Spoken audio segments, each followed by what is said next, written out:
feature presentation. Welcome back to another Untitled movie review. I am one of your hosts, Matt Rohrbeck, alongside, he's allergic to tomatoes, but he is tomato meter approved, Eric Marchin.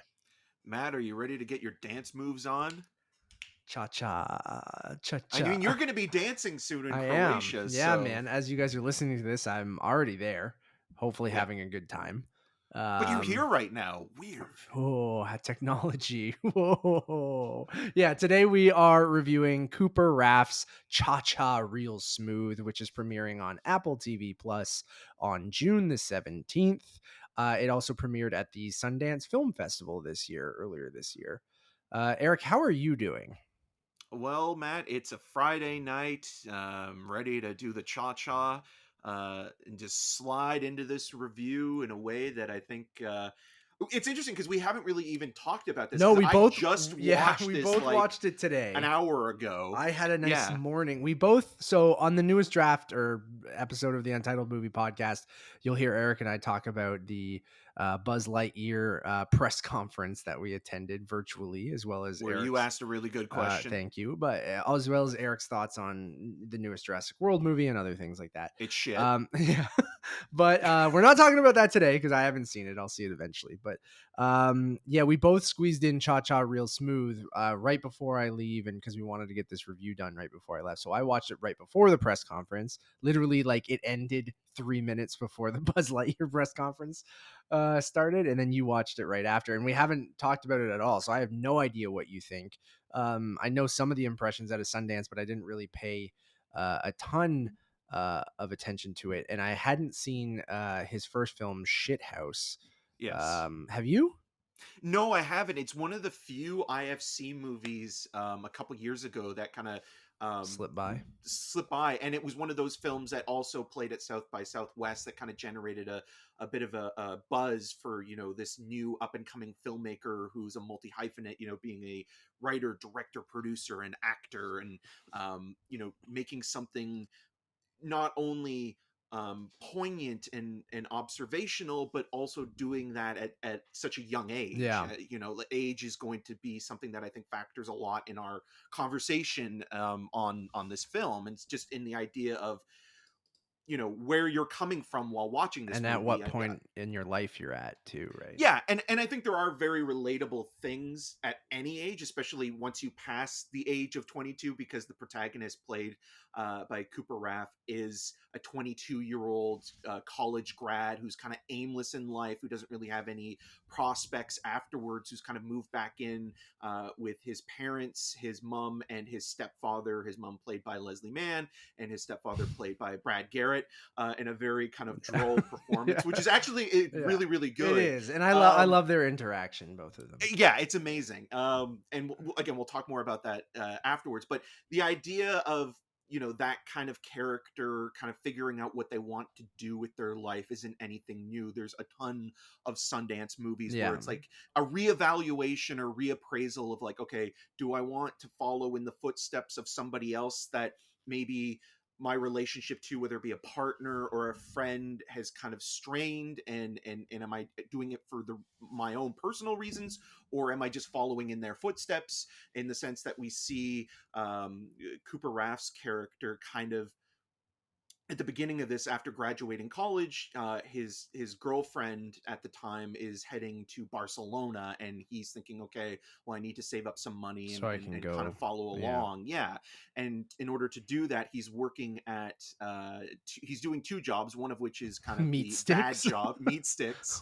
And the other one, he has basically become a party orchestrator or party starter, or the jig conductor, as he's called in his 1-minute video, with his much younger brother kind of being his wingman, but he's kind of essentially like a hype man, like a DJ hype man for bar mitzvahs and different things like that. It's kind of like the wedding singer in that way, where, like, you know, Adam Sandler kind of really brings some energy and like, it gets people, you know, because a lot of times these kids especially will just be too nervous to get up and start dancing and things like that. So him being a little bit older and charismatic, he can get the party started, right? But still kind of childlike, and I think that's why, like, a lot of the kids really like him quite a bit and gravitate to him, because he's kind of able to talk to them on their level without being condescending. And he's also at an interesting phase of his life where he's an adult, but he doesn't feel as though like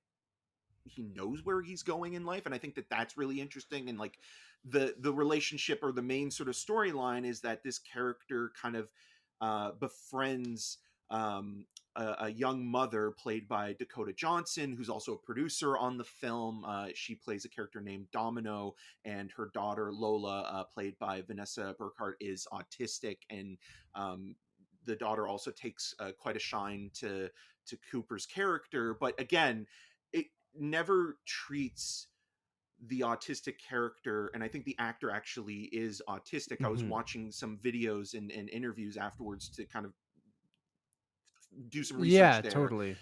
And again, like, it never treats it with kid gloves, but Yeah, at the same time, it's still addressing the situation and how totally. people sort of interact with her. And there's a subplot with that character being bullied, and Cooper's character basically saying, like, to his younger brother, can you give her a hand, and not trying to like directly intervene. And then when he does, he gets into more trouble. And Yeah.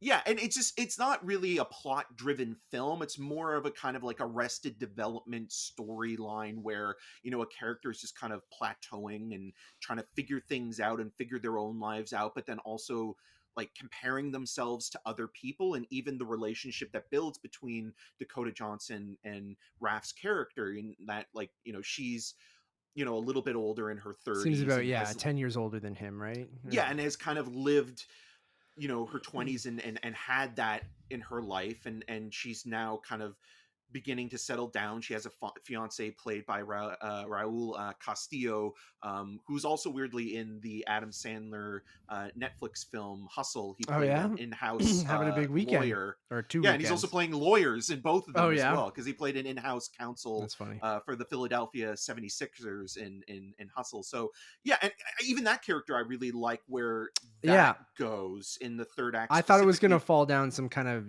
cliche Sundancey kind of ways. And at a lot of times it is that, but I agree with you that where that character goes to, I'm like, oh, I was pleasantly surprised by that. And I think that just kind of sums up my feelings on the movie as a whole. I think it's just, uh, it is that classic kind of Sundancey movie, but I feel like, uh, that's fine. And I feel like it wears that on its sleeve and just kind of is a super pleasant, enjoyable movie. I thought Cooper Raiff has a ton of charisma. Like, I really liked him for someone who wrote and directed and stars in this. Like, I just felt him very natural and organic in the role. And I felt like his chemistry with Dakota Johnson, who is becoming one of my like favorite actresses. I just feel like she's, so underrated, but continuously really well used in a lot of the kind of smaller indie stuff she's been doing. And then with Vanessa Burghardt as Lola, like, I just thought that whole relationship between the three of them was just like really kind of wonderful. And then on top of that, you do have those relatable things, whether you are someone who are in your 30s and you relate to Dakota Johnson's character, or you've lived through your 20s and you relate to Andrew Cooper Raif's character, or you're kind of a mix in both, where you're in your 30s kind of, and I think Dakota Johnson sees a lot of that too, where she still is trying to figure out her life, and you don't necessarily have it all sorted out by your 30s even, but you want to enjoy your 20s. And I just felt like it was just a super enjoyable, pleasant, chill kind of movie that didn't need to go into those territories of being overly dramatic or kind of lean into that kind of stuff, and which becomes into the kind of cliched, I need the big third act kind of blow up moment to have this big dramatic piece in the movie, and it doesn't necessarily need that. And I feel like it just, you know it is what it is, and I feel like it was super enjoyable. And like, I don't know, that's what I felt. Yeah, it feels very naturalistic, like a stream of Yeah. consciousness coming from this up and coming filmmaker who really seems to have a strong voice of who he is as a Yeah. person, but also still growing. Yeah. Like, I mean, that's a whole part of it. Like, there's a combination of him trying to figure out his own life, and then also trying to help those he cares about, but then also at the same time realizing that he doesn't have the world experience or the life experience that maybe Dakota Johnson has. But again, it's never condescending in any way where it's like, there are characters that are, like some of the adults at the Oh, bar and totally. bat Yeah. mitzvahs that, Cooper is basically being this DJ slash party orchestrator at. And like some of that, like you can see why he gets hired for that and why he's so affable in those situations Mhm. and kind of adds something to it. The actor, I through the whole film, I kept thinking he reminds me of somebody so much, and I couldn't put my finger on it until about the third act. And part of it is his facial expressions, but it's also just the way he delivers lines and kind of how he interacts with other actors. He kind of reminded me of Greta Gerwig a little bit in that Okay. kind of like Francis Ha Yeah. kind of mode, where you have a character who again is trying to just figure their shit out, and at the same time maybe taking steps that are a little bit too bold or what have you, or out of line, but at the same time it's like you make those mistakes Yeah. when you're younger. And there's just something about his character that I can find both likable and also grating. I think that the character is by design supposed to be somewhat obnoxious because he is in his early 20s. He's still, he's not a kid, but he is a young adult. And it's like, okay, well, the way that you're treating the Brad Garrett character Is and yeah, which is very yeah, funny, but like but it's would also truthful, because I yeah. think with blended families, there is that kind of, But I would want to punch this kid in the face if I was his oh, stepdad. yeah. I think like I was more siding with Brad Garrett, Yeah, where I could see totally. if like somebody was in their 20s watching this movie, would be siding with Cooper, Oh, totally. and with Raiff's character, and that thinking like, I thought it oh, was very like funny everything he was saying, and I thought like it was all not necessarily, none of it felt deserved, which is why I felt like I was on Brad Garrett's side, where Brad Garrett's yeah, just like, the fuck, man, like, sorry, I'm with your mom, but you don't have to be a dick to me all the time. And like I agree with you that like, the character is very likable, I think. But I that stuff with Brad Garrett, and even you can see how some of the other adults treat him and stuff, which you've already brought up, that there's that, I think, which is what the movie's about, the kind of uh, you in your 20s versus your 30s versus the people who are even older who have kids. And I just I kind of liked that dynamic throughout it, but I loved his relationship with stepdad Greg. So I yeah. just thought it was And funny. then again with like, Rafe's character Andrew also helping his younger brother and coaching Hmm. him, and sort of like, having his first love, and kind of figuring that out as well, because in the prologue of this movie we kind of see Andrew at a much younger Yeah, age, and sort of his kind of, always again, going like, for older women.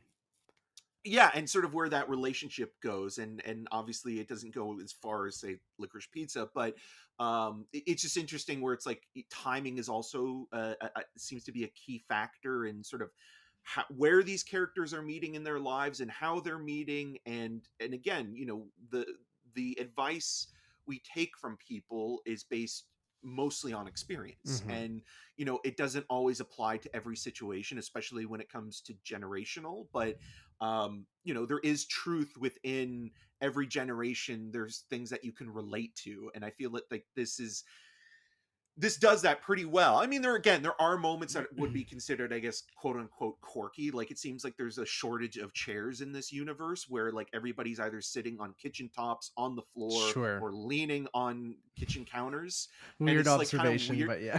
But it's true though. It's weird where it's like, like normal people when they're having conversations, We'll sit in a I've chair, I but yeah, to make it more I've visually never interesting, they probably have them do things like that. I've never sat on a kitchen Countertop? counter and had cereal talking to my mom ever. Yeah, I Right. never. Fair. Like it's just something that kind of feels like, okay, how do we make this shot More, more yeah, dynamic or exactly. interesting? Instead And of like, two people because sitting at a breakfast table or yeah. yeah, and the conversations I think are enough. Like I think Leslie Mann is really wonderful Yeah, as well, Leslie and Mann is and great. how how the character is defined not just by, it's revealed that she's bipolar, but they never really kind of like, use it as a gimmick or what have Yeah. you. It's not The movie doesn't weaponize any exploitative. of that stuff. Like No. I feel like any of whether it's Lola's autism or Leslie Mann's Leslie Mann's Yeah. bipolarism and like the different things like that. I just felt like it was each time where I thought they would go there in all of those situations, they never really did. Like obviously there's some um drama and there's some conflict and stuff throughout the movie, but it never went to that territory where I felt like it was either weaponizing those things or kind of using them in kind of a gross way. And I felt like it all felt you know pretty real and pretty well used throughout. Yeah, there's only maybe one plot point that I kind of felt maybe was mishandled in how it developed the relationship speeds up the relationship between Dakota Johnson and Cooper Raiff or Raff. I keep wanting to say His Raff character's or Rafe. Andrew, if you want to. Yeah, Andrew. Well, Andrew and Domino, and Yeah. and it's something that it happens early on in the story, and it's a very personal medical matter Yeah. that Okay. happens, Yeah. and Yeah. it Yeah. kind of feels like that would almost take up the whole story or the whole narrative, and the way that it kind of is like it's there to kind of strengthen the bond between the two Mhm. in an accelerated rate, because this story doesn't it's not like over the years, it's over a few months, and like Mhm. even at the end of the movie where you have like a final title card It's with like like 6 months 6 months later. later. Yeah. It kind of feels like there's this one moment where it's like, okay, well, we have to really get across that like Andrew is this you know um selfless Yeah. kind of like Caring kind of. perfect Yeah. Yeah. guy, and it's like, well, you've already done that enough, you don't need to like do that so much. And it's not to say that like the Domino character is having this problem or what have you, and it just kind of feels like, again, like it feels narratively like a shorthand in a lot of ways Yeah. I don't. that I don't that's disagree. not Yeah. explored later on, or like never really brought up again in any capacity, other than Yeah. like, I'm sure, like It's a once we get plot into device like to the kind of babysitting stuff. accelerate their relationship kind of thing Yeah. rather than being something that they really dive deep into. And not saying that you have to, but it is a pretty major thing, but it is a personal thing as well. And they barely know each Yeah. other. So him just helping her in that moment and then it not really touched upon, I kind of understand that, or sure, her not going, deeper into that with him. But yeah, I see where you're coming from and I don't disagree with you there. And that's why I think the movie's not perfect. Like I feel like it does very much feel like a movie I've seen almost 100 times, but I think, like I Yeah. said, it takes the story into places where I'm like, oh, I'm glad you didn't go that route and you actually were a little bit more restrained or just observational and things like that, where you didn't have to be overly dramatic and lean into that kind of stuff, even though there are big things that happen. But I kind of liked that they didn't make those a big deal and they kept them personal and just kept them about the characters and the relationships. And but yeah, like I don't think it ever blew me away or anything, because going back to, like, I thought it was perfectly enjoyable Sundance fare. Like it would Yeah. have been a movie I saw at Sundance. I go, yeah, that's a Sundance ass movie, and I liked it. And then I'm like, I'm interested to see what he does. I want to check out Shithouse. Like, great title of for a movie too. But I am definitely interested. A guy he's in his early 20s, who's now directed 2 films, written, directed, produced and starred in them, like, which is wild, right? And edited, like, I think he said he partly edited. He worked with other editors too, but like, I think that's incredibly impressive, and it feels very polished, and he feels confident in his direction and his script and things like that, where sure, it never kind of goes to that like, oh my god, this is something I've never seen before or something like that. But I think it's also cool at the beginning of your career to just make really solid little indie movies like this. And I was definitely engaged throughout the whole thing. I enjoyed all the performances.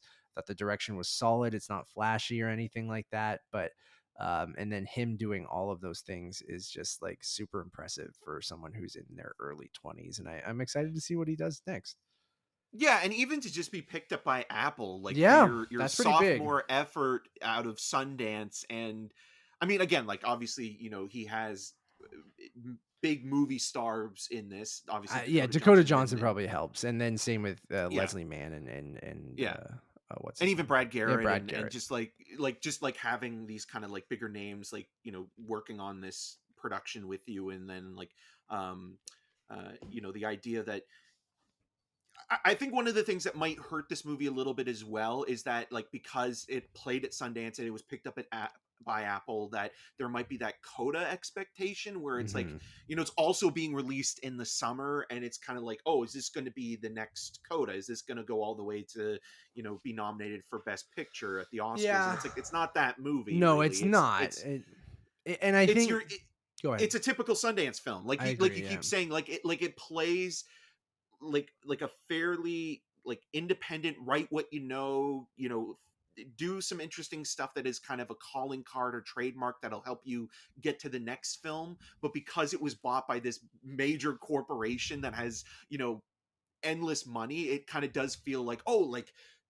weirdly this should be a big film, and it's not. Like expectations of when you're watching this, you should just expect something that's kind of small, intimate, character based, and that's kind of looking at the kind of perceptive and poignant moments of what it's like to be in your 20s, but also kind of just feeling lost in general.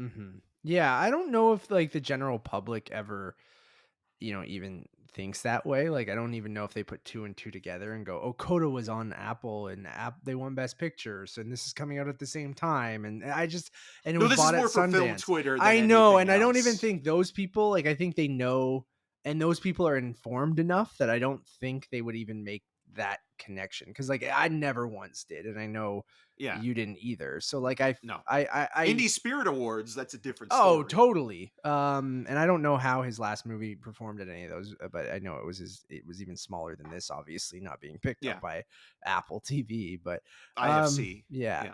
Yeah. Yeah, man, I thought it was enjoyable. Not I don't know if it's a movie I'm ever going to want to revisit, or even, like I'll go, "Oh, I really like that," and I'll suggest it to people, but like if they have But it Apple goes TV, down but real like smooth. 3.5 for me. Same. Yeah. 3.5 There we out go. of We 5. never even talked. But again, it's a good movie. Like, I don't Yeah. feel like we're not trying to like dissuade anybody from seeing it. And I feel like there are going to be a lot of people that watch this movie, especially if they're in that age group where maybe they can really relate to it. But there was stuff in this that I could relate Oh, to, and totally. that I'm Whether it sure was, you could too. And like I yeah, said, a lot on the Dakota Johnson side of things, as someone who's about to get married in 2 weeks, and there's a lot on the Cooper Raiff side of someone who doesn't know what the fuck they're doing in their life and things like that, both in my 20s and even into my 30s. And like, so yeah, I feel like if you're in that age group, whether you are in your 20s or 30s, I feel like you will get a lot more out of this movie. Like, I don't know if my parents would, or something like that, watching this. I think they would still you enjoy never it, know. I think they might. but They, you know, they might see the parents. They might see Leslie Mann totally. and Brad Oh, Garrett, and see like absolutely. where Yeah. they're coming from, and like the idea again. Like, I really love the payoff of Brad Garrett's character, and like it's not a big showy moment, but at the same time, it's There's a like, great moment in the car with all of them. Yeah.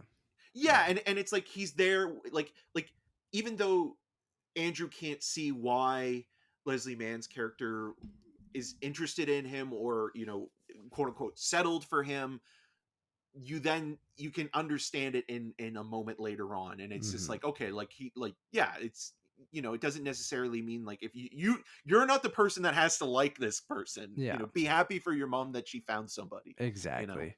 Yeah, go check it out June 17th on Apple TV Plus. And shout out to Apple TV Plus. I just feel like making interesting acquisitions, putting out consistently solid hashtag content. And like I feel like they are one of the more underrated streaming services that people are starting to pay attention to a bit more, with things like After Party and Ted Lasso, obviously, and more. Like they have a lot of good stuff, and obviously winning with Coda last year. They got Cha Cha. I feel like they have something else. Severance is Yeah, doing Severance is well. amazing. They have Yeah. another what other big movie they have this year? They Uh, have, well, I mean, supposedly Killers of the right, Flower Moon yeah. is supposed to come out, but that's also kind of like they're doing reshoots this summer, so that could be moved to 2023. But then there's also the Matthew Vaughn film, Right, that's a big one too. Argyle. Yep.